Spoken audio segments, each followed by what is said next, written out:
બાદ સુરતમાં ઇન્કમટેક્સનું ઓપરેશન કતારગામ, પીપલોદ અને વરાછા વિસ્તારમાં તપાસ। સુરતના જાણીતા ઉદ્યોગકારના અનેક સ્થળે દરોડા પાડવામાં આવ્યા। જાણીતા ઉદ્યોગપતિ વસંત અને ચુનીભાઈ ગજેરાને ત્યાં દરોડા। ડાયમંડ અને રિયલ એસ્ટેટમાં 30થી વધારે જગ્યાએ તપાસ।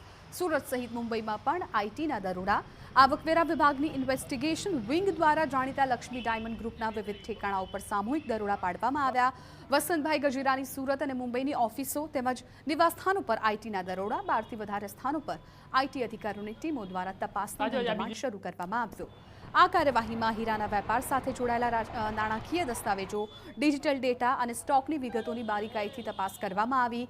મોટા પાયે બેનામી નાણાકીય વ્યવહારોની બાતમીના આધારે આ સર્ચ ઓપરેશન હાથ ધરવામાં આવ્યું।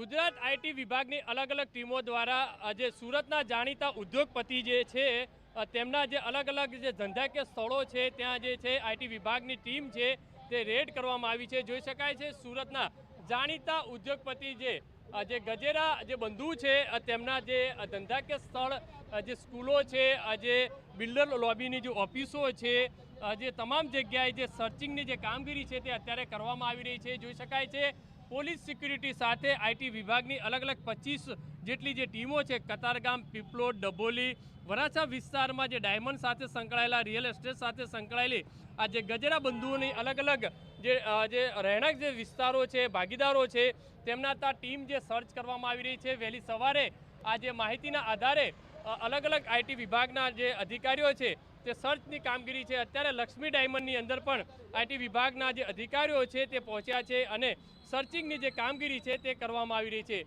સૌથી મહત્ત્વની વસ્તુ એ છે કે ઘણા સમયથી જે વિવાદમાં રહી રહેલા કે ગજેરા બંધુઓની સામે આઈટી વિભાગે જે ગાળીઓ કસ્યો છે, આવનારા દિવસોની અંદર આ જે છે આંકડો છે તે લાંબો ટૂંકો આવી શકે તેવી શક્યતા વ્યક્ત કરવામાં આવી રહી છે। કેમેરામેન સંજય ચંડલ સાથે બલદેવ સુથાર, TV9 સુરત।